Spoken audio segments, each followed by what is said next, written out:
Hello everyone, my name is Yinghao Sun and I'm PhD student under supervision of Dr. Frank Chen in University of Calgary.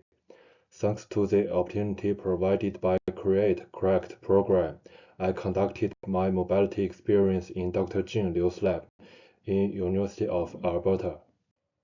Before we start, here are my certificates of studies Part 1 and Part 2. I have finished these two courses in 2022 December and 2023 December, respectively.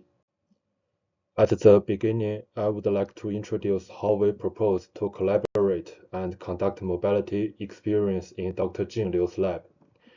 In our own group, we did the research about hydrogen absorption on various steel surfaces, including crystalline surface, grain boundary dislocation, and aluminum oxide. In Dr. Liu's lab, they conducted similar research on iron oxide surface. So both of us have the similar research fundamental and methods, just on different systems. This similarity facilitates our collaboration to go further in this field, with the assistance of Create Correct program. Here are some beautiful pictures I took during the mobility experience. They are Parisville, City of Edmonton, and University of Alberta. A trip to Paris province is highly recommended. As you can see, the landscape is quite unique and majestic. By the chance of mobility experience, I also participated in the Canadian Materials Science Conference, reported my updated research, and won graduate poster award. Let's go to the details of this mobility experience. I will begin with the background of our research. Hydrogen is an ideal and clean energy carrier, which is expected to contribute to carbon emission reduction. Pipeline is an ideal method for large-scale hydrogen transportation, but it is facing the problem of hydrogen embrittlement. The process of hydrogen embrittlement begins with the generation of hydrogen atoms. For the hydrogen gas pipelines, one of the most common sources for hydrogen atoms is the dissociative absorption of hydrogen molecules. After the generation and entrance of hydrogen atoms, it will be followed by the hydrogen diffusion, hydrogen trapping, and interaction between hydrogen atoms and steel microstructure. Finally, it will lead into the hydrogen embrittlement. Previously, Dr. Liu's work and ours focused on the simulation field to determine the process of hydrogen dissociative absorption on various surfaces, while determination of hydrogen distribution via experimental method remains unrevealed.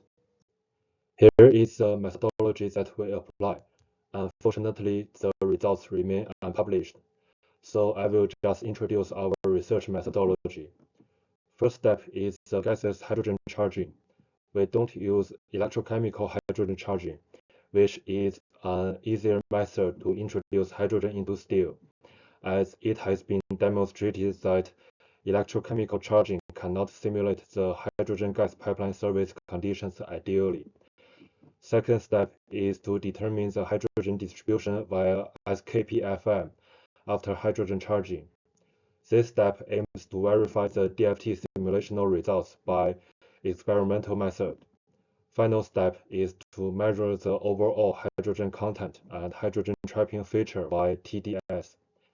This step is critical to determine the hydrogen trapping character, whether hydrogen is reversibly trapped or irreversibly trapped, and how is the hydrogen bonding strength with trapping site. The left figure is diagram of gaseous hydrogen charging. This step can be done in Dr. Liu's lab, as they have the equipment and autoclave for gaseous hydrogen charging. The basic idea for gaseous hydrogen charging is quite easy. We just immerse specimen in hydrogen gas and set the environmental temperature and pressure accordingly.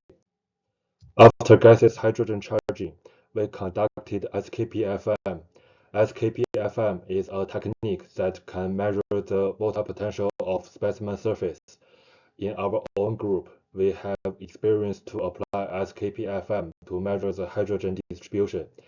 Theoretically, hydrogen on the specimen surface will change water potential. so that we can relate measured water potential with hydrogen concentration and quantitatively determine the hydrogen distribution around various microstructures in nanoscale. The final step is the TDS. After hydrogen charging, we can heat the specimen with programmed heating and record the peak of hydrogen desorption. With the assistance of TDS, we can determine the hydrogen trapping reversibility and hydrogen binding strength of various hydrogen trapping sites. Here are some additional pictures of my mobility experience. Here I want to appreciate Dr. Jing Liu for hosting my mobility experience. I also want to appreciate Create Cracked program for providing this wonderful opportunity for us to collaborate with other groups. That's all my report. Thanks for your attendance.